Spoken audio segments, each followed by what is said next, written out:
प्रश्न अगला, संसाधनों के संरक्षण की आवश्यकता क्यों पड़ी? कल बात हुई थी संसाधनों के न्याय संगत प्रयोग की, किस तरह से संसाधनों का उपयोग करना चाहिए। आज प्रश्न, संसाधनों के संरक्षण की आवश्यकता क्यों पड़ी, क्यों करना चाहिए संसाधनों का संरक्षण।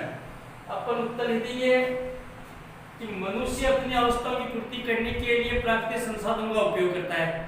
मनुष्य अपनी आवश्यकताओं की पूर्ति करने के लिए प्राकृतिक संसाधनों का उपयोग करता है। मनुष्य की जो मूलभूत आवश्यकताएं होती हैं, मनुष्य की जो मूलभूत आवश्यकताएं होती है, रोटी, कपड़ा, मकान, परिवहन, अन्य प्रौद्योगिकी आदि के लिए संसाधनों का उपयोग करता है। जैसे जैसे आदि मानव है वो संसाधनों का कम उपयोग करता था क्योंकि उनकी समझ कम थी, लेकिन जैसे जैसे मनुष्य सभ्य बनता गया, विकसित होता गया, उनकी सोच बदलती गई तो उनकी आवश्यकताएं भी बढ़ती गई और इन आवश्यकताओं की पूर्ति करने के लिए मनुष्य ने संसाधनों का अंधाधुंध और गलत तरीके से, अविवेकपूर्ण तरीके से उसका उपयोग करना शुरू कर दिया। अब जैसे जैसे मनुष्य ने संसाधनों का अधिक उपयोग करना शुरू किया, संसाधन धीरे धीरे धीरे धीरे नष्ट होते गए और जैसे संसाधन नष्ट होते गए प्रकृति का संतुलन बिगड़ता गया और जब प्रकृति का संतुलन बिगड़ जाएगा तो मनुष्य के अस्तित्व पर खतरा पैदा हो जाएगा, मनुष्य की प्रगति रुक जाएगी। तो मनुष्य के अस्तित्व को बनाए रखने के लिए और मनुष्य की प्रगति करने के लिए संसाधनों के संरक्षण की आवश्यकता हुई। अगला जो प्रश्न है, प्राकृतिक संसाधनों के संरक्षण के उपाय। पहले समझने आवश्यकता क्यों पड़ी, अब प्रश्न है प्राकृतिक संसाधनों के संरक्षण के उपाय बताइए। किस तरह से प्राकृतिक संसाधनों का संरक्षण किया जा सकता है। अपन बताएंगे प्राकृतिक संसाधन सीमित मात्रा में पाए जाते हैं, अतः इनका उपयोग लाभकारी कार्यों में करना चाहिए। ये प्रकृति में सीमित मात्रा में है, असीमित मात्रा में नहीं है। अगर एक बार ये प्राकृतिक संसाधन खत्म हो जाते हैं तो दोबारा इसके निर्माण में कई लाखों वर्ष लग जाते हैं। तो इनका जो सीमित मात्रा में उपयोग है, इसका उपयोग जो लाभकारी कार्य है उनमें करना चाहिए। नंबर 2, संसाधनों का उपयोग आवश्यकता अनुसार ही करना चाहिए। जितनी आवश्यकता है उतना इसका उपयोग करना चाहिए, बिना आवश्यकता के अविवेकपूर्ण तरीके से इसका उपयोग नहीं करना चाहिए। तीसरा जो उपाय है, प्राकृतिक संसाधनों का उपयोग अंधाधुंध नहीं करना चाहिए। अंधाधुंध आंख बंद करके इसका उपयोग नहीं करना चाहिए। चौथा जो पॉइंट होगा इसका, प्राकृतिक संसाधनों के संरक्षण के लिए सरकार द्वारा कठोर कानून बनाने चाहिए। इनका संसाधनों का संरक्षण तब होगा जब सरकार कठोर कानून बनाएगी और उन कानूनों का उल्लंघन करने वालों को कठोर सजा मिलेगी। तो ये 4 बातें हैं जिसके कारण प्राकृतिक संसाधनों का संरक्षण हो सकता है। अगला जो प्रश्न है, वनों के विनाश के कारण लिखिए। यानी वनों का विनाश क्यों हो रहा, वन नष्ट क्यों हो रहे हैं। पहला जो कारण है वनों के विनाश का, पहला कारण जनसंख्या वृद्धि के कारण वनों का विनाश हो रहा है। जैसे जैसे जनसंख्या बढ़ रही है तो इनकी अवस्थाएं बढ़ती जा रही हैं, तो इन अवस्थाओं की पूर्ति करने के लिए वनों का विनाश करता है। दूसरा जो कारण होगा, विभिन्न निर्माण कार्यों के कारण वनों का विनाश होता है। विभिन्न निर्माण कार्य, सड़क बनती हैं, फैक्ट्रियां बनती हैं, कारखाने बनते हैं, बांध बनते हैं, नई नई कॉलोनियां बनती हैं, ये भी वनों का विनाश का प्रमुख कारण है। अगला जो पॉइंट होगा, झूम खेती करने के कारण वनों का विनाश हो रहा है। आगे बात आएगी झूम खेती क्या होती है, तो झूम खेती के कारण भी वनों का विनाश हो रहा है। चौथा जो पॉइंट होगा, बड़े बड़े बांधों के निर्माण के कारण वनों का विनाश हो रहा है। बड़े बड़े जो बांध बन रहे हैं, बांध बनेंगे तो पेड़ पौधों को काटना पड़ेगा, जिसके कारण वनों का विनाश होगा। 5 नंबर का जो पॉइंट होगा, नई नई कॉलोनियों के निर्माण के कारण, नई नई जनसंख्या बढ़ेगी तो नए नए आवास स्थापित करनी पड़ेगी, कॉलोनी बनानी पड़ेगी, जिसके कारण वन काटने पड़ेंगे। सड़क के कारखाने सड़क बनाएंगे, कारखाने बनाएंगे, यानी औद्योगिकरण के कारण भी वनों का विनाश हो रहा है। जैसे जैसे औद्योगिक विकास हो रहा है, औद्योगिकरण बढ़ रहा है, वन काटने पड़ेंगे और वन काट करके वहां पर कारखाने, सड़क, फैक्ट्री आदि स्थापित करनी पड़ेगी। तो औद्योगिकरण है वो भी वनों का विनाश का प्रमुख कारण है। छोटा दो प्रश्न है, राष्ट्रीय वन नीति के अनुसार देश के कुल भूभाग पर कितनी प्रतिशत वन होने चाहिए, कितनी परसेंट भाग पर वन होगा तब पर्यावरण का संतुलन बना रहेगा। तो जो राष्ट्रीय वन नीति बनी थी उसके अनुसार कुल जो कुल जो भूभाग है उसका 33% हिस्से पर वन होनी चाहिए, तब O2 और CO2 का संतुलन बना रहेगा। कम से कम 33% भाग पर वन होनी चाहिए, तब जाके पर्यावरण का संतुलन बना रहेगा। लेकिन वर्तमान में कितनी भाग है, सिर्फ 23% भाग पर वन है, यानी 10% भाग पीछे चल रहा है। सिर्फ और सिर्फ 23% भाग पे क्या है, वन है, इसलिए पर्यावरण का संतुलन बिगड़ रहा है। अगला जो प्रश्न है, वनों से होने वाले लाभ बताइए, क्या क्या लाभ होते हैं वनों से। तो पहला जो लाभ है, वन पृथ्वी पर जीवन का आधार है, वनों के बिना जीवन संभव नहीं है। तो वन पृथ्वी पर जीवन का आधार, वन है तो जीवन है, अन्यथा जीवन नहीं होगा। वनों में जीवों पादपों की विभिन्न जातियों की उत्पत्ति होती है, विभिन्न प्रकार के जीव और विभिन्न प्रकार के पौधे की जो नई नई जातियां उत्पन्न होती हैं वो सिर्फ वनों में ही उत्पन्न होती। तो अगर वन काट देंगे वनों का विनाश हो जाएगा, तो नए नए जीव और नए नए पादपों की जातियां नहीं बनेगी। तीसरा जो लाभ होगा, वन जलवायु के लिए वायुमंडल को आर्द्रता की पूर्ति करते हैं। जलवायु में जो नमी होती है वो वनों के कारण होगी। अगर वन काटते जाएंगे, वनों का विनाश होता जाएगा, तो वायुमंडल में से आर्द्रता खत्म हो जाएगी। वन जल व वायु से होने वाले भूमि की मिट्टी के बहाव को रोकते हैं। जल के कारण और वायु के कारण उपजाऊ मिट्टी का जो बहाव होता है, जो मिट्टी एक स्थान से दूसरे स्थान पर जाती है, पेड़ पौधे उस मिट्टी के कटाव को या बहाव को रोकने में सक्षम होते हैं। अगला जो लाभ है, वन पर्यावरण के संतुलन को बनाए रखते हैं। वन है वो पर्यावरण में जो मात्रा होती है ऑक्सीजन की और कार्बन डाइऑक्साइड की, इस मात्रा को या पर्यावरण के संतुलन को बनाए रखने में सहायक होते हैं। वन भूमि की उर्वरा शक्ति को बनाए रखते हैं। भूमि का जो उपजाऊपन होता है उस उपजाऊपन को बनाए रखने में भी क्या वन सहायक होते हैं। अगला जो प्रश्न आपका कि वनों के विनाश से पड़ने वाले प्रभाव क्या, वनों के विनाश के क्या क्या दुष्परिणाम निकलते हैं। जब वनों का विनाश होगा, वन काट देंगे और 23 से भी कम आ जाएगा, तो वन क्या क्या प्रभाव पड़ेगा। पहला जो प्रभाव है वह वनों के विनाश के कारण पर्यावरण में O2 और CO2 की मात्रा का संतुलन बिगड़ जाता है। यानी ऑक्सीजन और कार्बन डाइऑक्साइड की जो मात्रा होनी चाहिए आपका 21.99 और 78, वो जो मात्रा होती है उसका संतुलन बिगड़ जाता है। नंबर 2 पर वनों के विनाश के कारण वन्य जीव के आवास उजड़ जाते हैं, क्योंकि वन्य जीव वन में रहते हैं। तो जब वनों को काट देंगे तो वन्य जीव को रहने के लिए जगह नहीं मिलेगी, जिसके कारण इसकी जातियां समाप्त हो जाएगी। वर्तमान में जिन जिन जीव की जातियां खत्म हुई वहां पर वनों का विनाश हुआ है। तो वनों का विनाश के कारण वन्य जीव की आवास उजड़ जाती है, जिसके कारण वन्य जीव की जातियां हो जाती है, नष्ट हो जाती है। वनों के विनाश के कारण मृदापतन होता है। मृदापतन का मतलब होता है किसी भी प्राकृतिक कारण के, चाहे पानी है, जल है, वो आपका पानी है, हवा है, किसी भी कारण मिट्टी एक स्थान से दूसरे स्थान पर चली जाती है, इसको बोलते हैं मृदापतन। यदि मिट्टी का एक स्थान से दूसरे स्थान पर चले जाना मृदापतन होता है। तो अगर वनों का विनाश हो जाएगा तो हवा के कारण या पानी के कारण मिट्टी का कटाव ज्यादा होगा, मिट्टी का अपरदन ज्यादा होगा। पेड़ पौधे की जड़ी होती है वो मिट्टी के बहाव को रोकती है।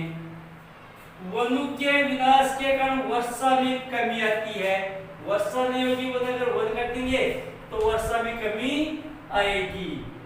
वनों के विनाश के कई प्राकृतिक आपदाएं जैसे बाढ़ है, सूखा है, भूस्खलन है आदि प्राकृतिक जो आपदाएं होती है वो ज्यादा उत्पन्न होती हैं। अगर वनों का संतुलन बिगड़ जाता है तो वनों की ज्यादा कटाई करेंगे तो कहीं पर बाढ़ आती है, कहीं पर सूखा पड़ जाता है, कहीं पर भूस्खलन हो जाता है।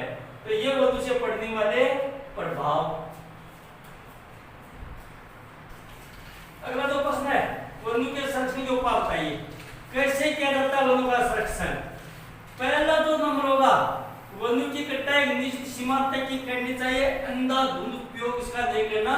अगर आवश्यकता तो आवश्यकता के अनुसार इसकी कटाई करनी चाहिए, बिना अविवेकपूर्ण ढंग से इसकी कटाई नहीं करनी चाहिए।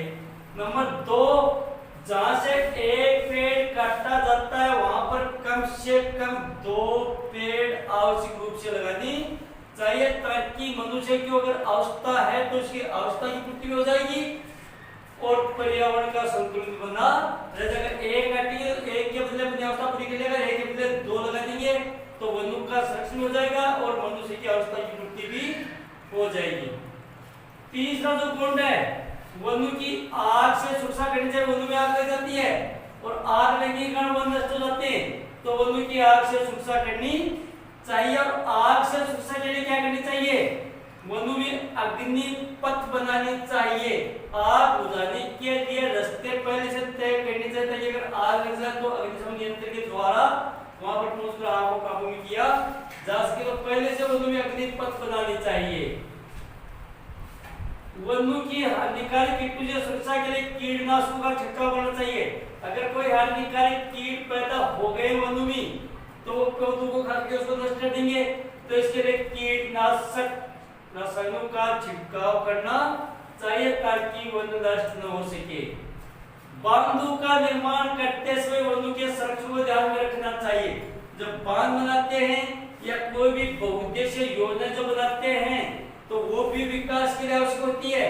ये नहीं कि बांधों का निर्माण रोक दिया जाए और केवल वनों की सुरक्षा की जाए।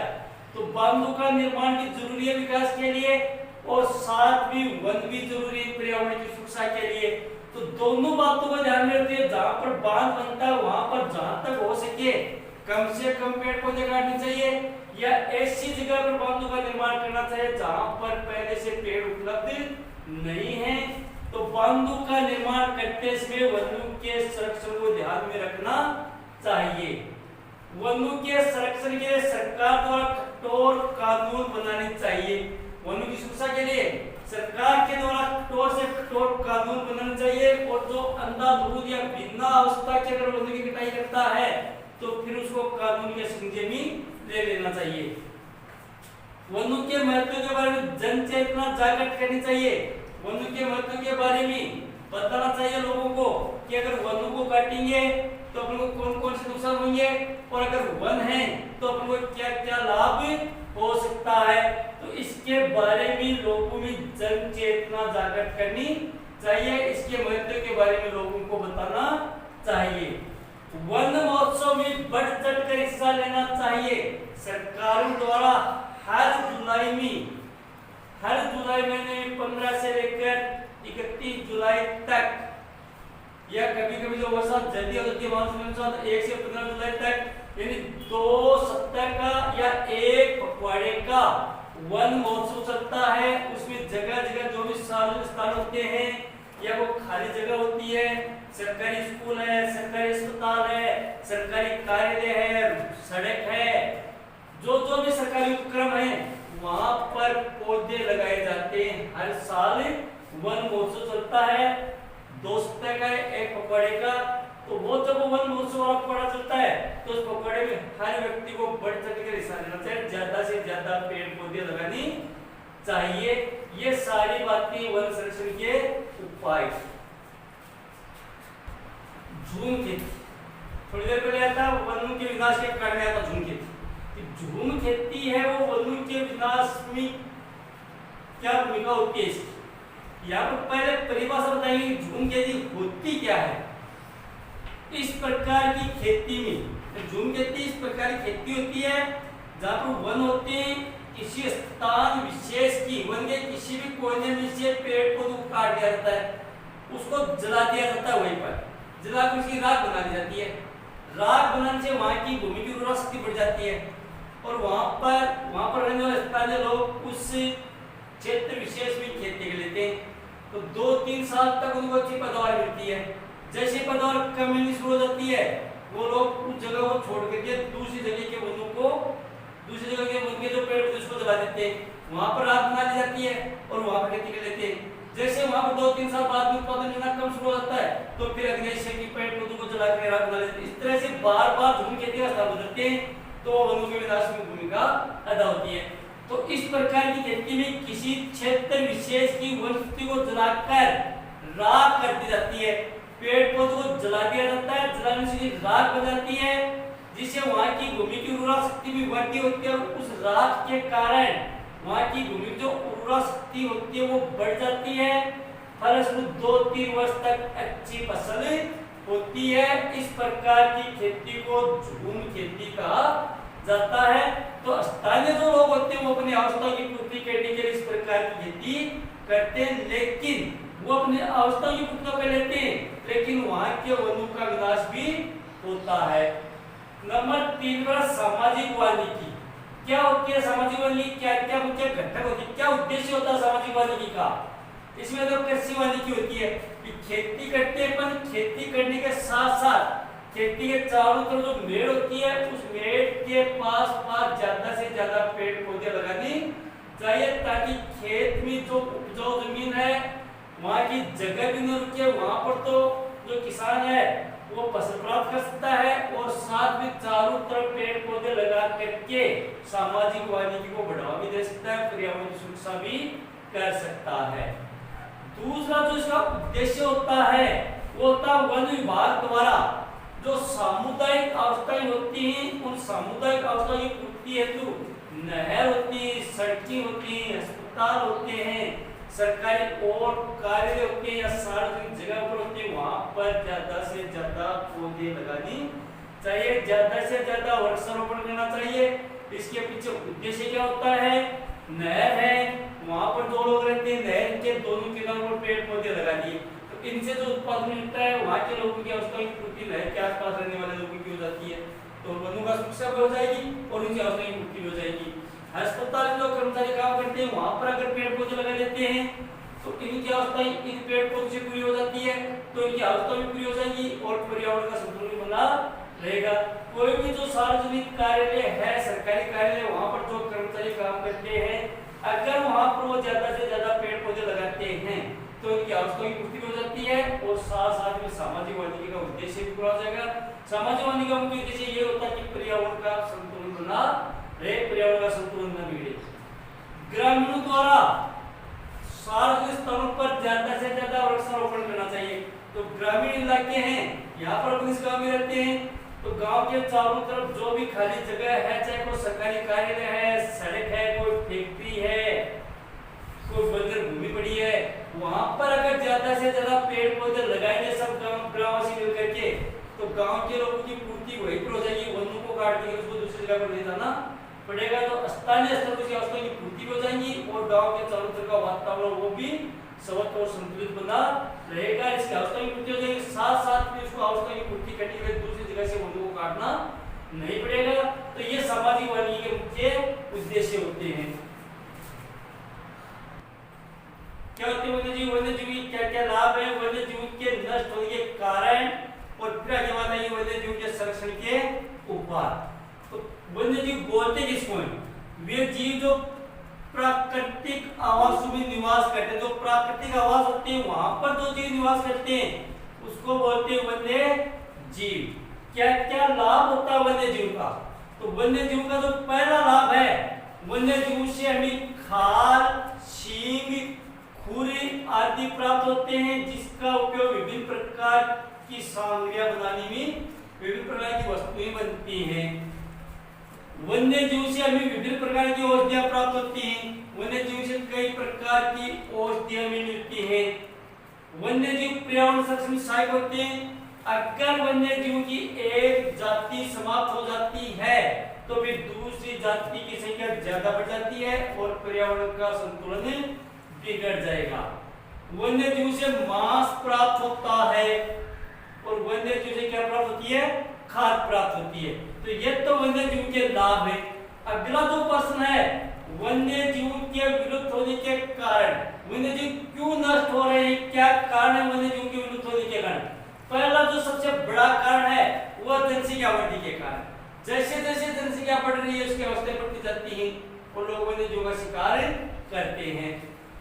बड़े बड़े बांधों के निर्माण के तो बड़े बड़े बांध बन रहे हैं। औद्योगिकरण का जैसे जैसे विकास हो रहा है, औद्योगिकरण बढ़ रहा है, औद्योगिकरण बढ़ता है तो बांध बनानी पड़ती है, सड़क बनानी पड़ती है, फैक्ट्री लगानी पड़ती है, कारखाने बनाने पड़ते हैं, जिसके लिए वनों को काटना पड़ेगा। और जहां से वन काटेंगे वहां के वन्य जीव अपने आप ही नष्ट हो जाएगी, क्योंकि उनके आवास नष्ट हो जाएंगे, रहने के लिए उसको जगह नहीं मिलेगी, खाने के लिए उसको भोजन नहीं मिलेगा।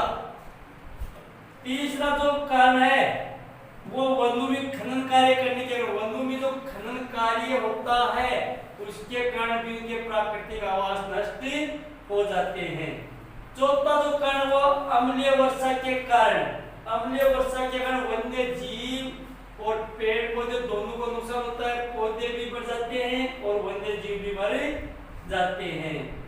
ग्रीन हाउस प्रभाव के कारण, ग्रीन हाउस प्रभाव के कारण भी वन्य जीव नष्ट हो जाएंगे। ग्रीन हाउस प्रभाव मतलब होता है जब वायुमंडल में कार्बन डाइऑक्साइड गैस की मात्रा 1% से ज्यादा हो जाती है, क्योंकि 0.33 से लेकर 0.03 से लेकर 0.004% यानी लगभग 1% कार्बन डाइऑक्साइड गैस की मात्रा होती है पर्यावरण में। और जैसे पर्यावरण में कार्बन डाइऑक्साइड गैस की मात्रा 1% से ज्यादा हो जाती है तो वातावरण का तापमान बढ़ जाता है। तापमान बढ़ने के कारण बीजों का अंकुरण नहीं होता है, नए पौधे नहीं बनते हैं, उसका गुण खत्म हो जाता है और पौधे नहीं उगेंगे तो वन अपने आप ही हो जाएंगे, नष्ट हो जाएंगे। वन नष्ट हो जाएंगे तो वन्य जीव के आवास गुजर जाएंगे, उनको रहने के लिए जगह नहीं मिलेगी। तो ग्रीन हाउस प्रभाव के कारण भी उसका वन्य जीव का विनाश हो रहा है। वन्य जीव का अवैध शिकार करने के कारण, वन्य जीव का अवैध शिकार होता है। जो जातियां प्रतिबंधित हैं, कुछ जातियां हैं जिनका कोई भी शिकार कर नहीं सकता लेकिन फिर भी अवैध रूप से इनका शिकार कर लेते हैं, जिसके कारण उनकी जातियां समाप्त हो जाती हैं। पर्यावरण प्रदूषण के कारण वन्य जीव नष्ट हो, जब पर्यावरण का प्रदूषण बिगड़ जाएगा, CO2 और O2 की मात्रा का संतुलन बिगड़ जाएगा तो भी वन्य जीव क्या हो जाएंगे? नष्ट होते हैं। मानव व वन्य जीव में संघर्ष के कारण भी वन्य जीव नष्ट हो रहे हैं।